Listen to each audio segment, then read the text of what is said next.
às notícias.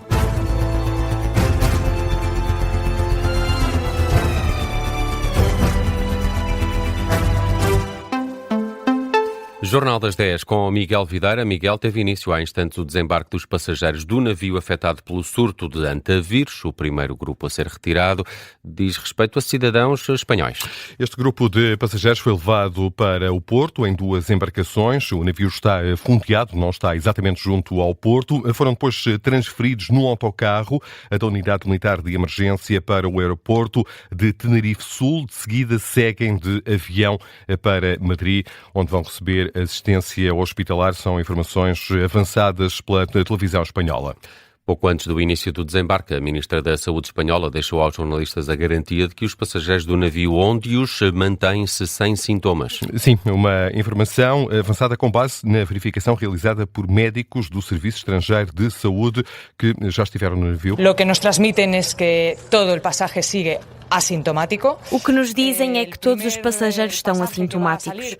Os primeiros a desembarcar vão ser os cidadãos espanhóis e já está preparado o avião onde vão ser transportados. O país seguinte que vai ser retirado vai ser os Países Baixos, um grupo que tem cidadãos da Alemanha, Bélgica, Grécia e parte da tripulação. E depois vão saindo à medida que estiverem previstos os voos para hoje.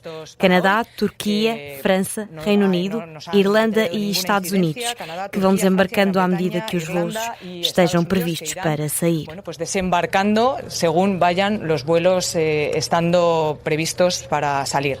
O último grupo de passageiros a abandonar o navio vai ser o grupo composto por cidadãos australianos. O voo de repatriamento está previsto para amanhã. Esta é uma operação que vai ser coordenada pelo Diretor-Geral da Organização Mundial de Saúde. Sim, Tedros Ghebreyesus está no local. Aos jornalistas reiterou uma ideia em que tem insistido nos últimos dias. Não há comparação entre o antavírus e a Covid-19. Isto não é o Covid e já o dissemos muitas vezes. E quando o dizemos, é sério. O outro ponto que gostava de esclarecer e que indiquei na mensagem que escrevi à população de Tenerife é que o risco para a população local é baixo. Eu quero que a população nos ouça e que acredite no que dizemos. I want the local people to really listen to us clearly and trust what we say. É uma mensagem que tem procurado ser transmitida com insistência ao longo dos últimos dias. É nosso convidado nesta edição das 10 da manhã da Rádio Observador, o Presidente da Associação Nacional de Médicos de Saúde Pública. Bem-vindo, obrigado pela disponibilidade, Dr. Bernardo Gomes. Já aqui dei conta, o navio está fondeado, não está atracado mesmo junto ao porto, são pequenas embarcações que vão buscar passageiros e tripulantes para os encaminhar de imediato para o aeroporto, onde vão embarcar nos aviões que os vão levar aos países de origem. Esta operação, pelo menos de forma aparente, contrasta com esta afirmação que aqui ouvimos do Diretor-Geral da Organização Mundial de Saúde, que não há comparação possível entre o antavírus e a Covid-19. Esta operação desenhada desta forma é desenhada desta forma mais pelos receios manifestados, por exemplo, pelas autoridades regionais das Canárias, do que propriamente pela perigosidade de transmissão que o antavírus representa? Bom dia, obrigado pelo convite. Para já, eu gostava de dizer que a situação neste momento se figura como bastante mais tranquila, dadas as circunstâncias de não se ter confirmado transmissão fora do cruzeiro. Houve esses receios, nomeadamente uma questão de uma hospedeira irlandesa do voo de 25 de Abril, onde um dos casos viajou, e foi um dos momentos de alguma tensão, a tentar perceber se tinha havido transmissão fora do cruzeiro. E neste contexto, não havendo mais ninguém com sintomas, são boas notícias. Cada dia que passa, acho que chegamos mais próximo do final desta novela infeliz, nomeadamente até para aqueles ocupantes do navio. Dito isto, o SCDC, que o Centro Europeu de Controlo de Doenças, mandou um perito a bordo também para tentar verificar o estado dos passageiros. Estavam todos assintomáticos, felizmente. O que é que acontece? Foram libertadas também recomendações, no sentido de que, para salvaguarda de todos os profissionais e mesmo até para cautelar fatores imprevistos, nomeadamente alguma coisa que possa ocorrer de transmissão, jogou-se por cima. e mesmo para as pessoas ficarem tranquilas, porque aconteceu e como é sabido, houve algum receio adicional e até alguns protestos e algumas novelas do ponto de vista político que acrescentaram aqui alguns obstáculos adicionais. Foram tomadas medidas adicionais, mas o próprio CDC, no sentido de não facilitar, emitiu recomendações para que houvesse uso de equipamento de proteção individual e houvesse todos os cuidados no sentido, até mesmo os próprios voos que vão levar estas pessoas, não são voos comerciais. São voos direcionados para este transporte, porque basicamente, e a verdade é esta, as pessoas ficam mais tranquilas. Agora, tudo aponta para que estejamos perante um daqueles surtos que ocorrem de vez em quando de antavírus, que infelizmente em contextos de contacto muito próximo possa ter existido transmissão pessoa a pessoa. Mas já está descrito na literatura, efetivamente as têm razão, não é uma situação de Covid-19, felizmente.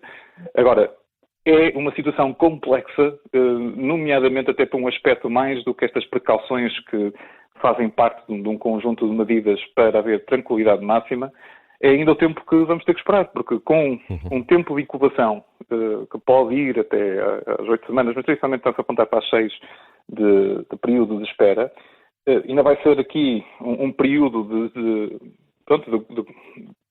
compromisso, de compasso de espera para que se verifique se há mais alguém a desenvolver sintomas. Esperemos que não. No entanto, mesmo a própria Organização Mundial de Saúde e bem, em termos de comunicação, chamou a atenção, é possível que apareçam mais casos, porque nestas coisas e nestes tempos em que vivemos tudo à velocidade da luz e com atualizações minuto a minuto, é também ainda mais importante dar esta orientação de comunicação, dizer, é expectável que dentro dos contactos do cruzeiro possa haver mais alguém. Felizmente, a cada dia que passa e as pessoas não vão vendo sintomas, digamos que as probabilidades não são más. E, portanto, vamos aguardando. Estes passageiros e tripulantes vão agora cumprir um período de quarentena. Podem fazê-lo em casa? É aconselhável que o façam numa unidade de saúde? As orientações vão diferir também de acordo com aquilo que são os países. Os países têm liberdade para definir as condições em que as pessoas vão estar. A própria Espanha montou uma unidade especial em Tenerife para lidar com a situação, até mesmo na expectativa que houvesse alguém que pudesse desenvolver sintomas entretanto. Não é o caso. Mas essa é uma questão muito interessante, porque de país para país também há quadros jurídicos dispares relativamente à obrigatoriedade de cumprir isolamento quando determinado. Okay? E isso é uma preocupação, até mesmo que em Portugal existe, porque pós-fase aguda da pandemia Covid-19, percebeu-se que há alguma lacuna, nomeadamente naquilo que é o quadro jurídico que permite determinar isolamentos de pessoas que são contactos de eventuais indivíduos contagiosos com uma doença de perigosidade assinalável.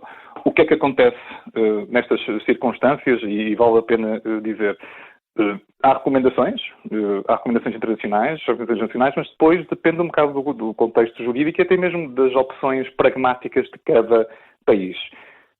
Julgo, daquilo que também estive a ver, que haverá alguma variabilidade nisto, mas com a verificação do isolamento e sem, em condições sejam elas em casa noutro tipo de unidades, digamos que há uma certa tranquilidade nesta altura que as coisas sejam cumpridas. Mas gostava de destacar isto, que é, olhando para as reações públicas e mesmo às vezes para as caixas de comentários relativamente a isto, há sempre uma expectativa de ir muito por cima, ora de que isto tudo é um exagero. E, de facto, é preciso haver aqui alguma racionalidade e pensar qual é a melhor forma de gerir isto com racionalidade, evidência e, de facto, com aquilo que conhecemos do antavírus.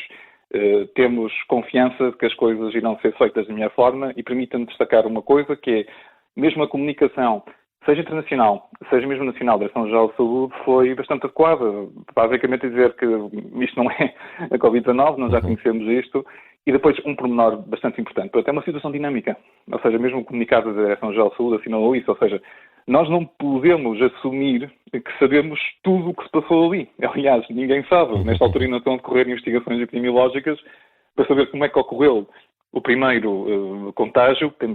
Existem fortes suspeitas do local, pronto, agora estão a determinar se conseguem perceber se é assim ou se é assado, e mesmo dentro do cruzeiro, sabendo o que é que originou isto. Sendo que nós temos um histórico, mesmo na Argentina. A Argentina vai ter um problema com isto, não vale a pena esconder, porque basicamente o que aconteceu em 2018 é que houve também já um surto importante e mediante o crescimento do número de casos de antavírus na Argentina, provavelmente associado ao número de roedores que estão a ser maiores, ou maior contacto com as populações humanas, vai ter que ser feito algum esforço adicional, porque isto, correndo tudo bem, não deixou de ser um susto importante, do qual os países vão ter que tirar derivações para se prepararem para circunstâncias que possam ser piores. Para já, aparentemente, as coisas estão bem encaminhadas. Mas o antivírus tem potencial para provocar uma pandemia à semelhança do que aconteceu com a Covid-19, tendo em conta as características do vírus? Felizmente, não.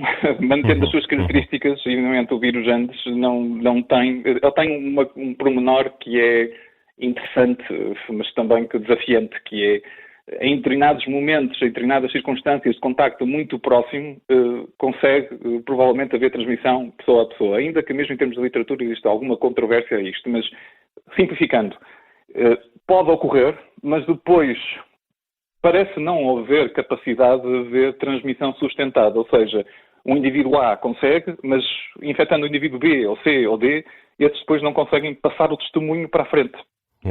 E, portanto, em termos de capacidade de transmissão exponencial, ficamos ali limitados. Até mesmo a literatura diz que não há, simplificando, o número básico de produção, aquela capacidade de multiplicação, sendo abaixo de 1, ou seja, não há a capacidade de transportar de geração em geração, de infecção, um número crescente. Dito isto, é um cruzeiro. E os cruzeiros, efetivamente, o que acontece, caracterizam-se, ainda agora foi noticiado um surto de norovírus, um vírus com características gastrointestinais bastante chato, não tão sério quanto isto, e acontecem muitos surtos desses.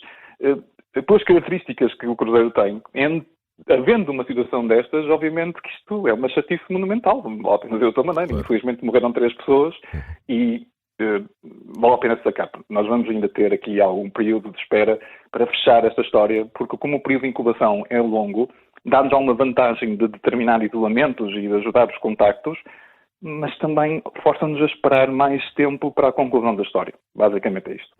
Dr. Bernardo Gomes, Presidente da Associação Nacional de Médicos de Saúde Pública, obrigado pela sua presença neste Jornal das 10 da Rádio Observador, a pretexto do início do desembarque de passageiros e tripulantes do navio Óndios. Miguel, vamos a outras notícias também em destaque nesta manhã. É um alerta da ONG Justiça, Encontro e Perdão. A Venezuela está a violar os tratados internacionais ao manter 28 presos políticos estrangeiros. A ONG acusa o país de manter detidas pessoas sem apoio consular. 5 são portuguesas. A organização considera que está a ser violada a Convenção de Viena e o Pacto Internacional sobre Direitos Civis e Políticos. Termina hoje o Rally de Portugal. Os pilotos saíram para a estrada às 6h30 da manhã. Sebastião Ogier está mais perto da 8ª vitória. É assim, Nelson? Está com um pé e com uma mão na taça para essa 8ª vitória. Nesta altura tem 14 segundos de vantagem sobre Thierry Neuville. Sami Payari mantém-se em terceiro lugar, mas ainda agora terminou a classificativa de Faf com o famoso salto e a vantagem de Ogier parece ter aumentado.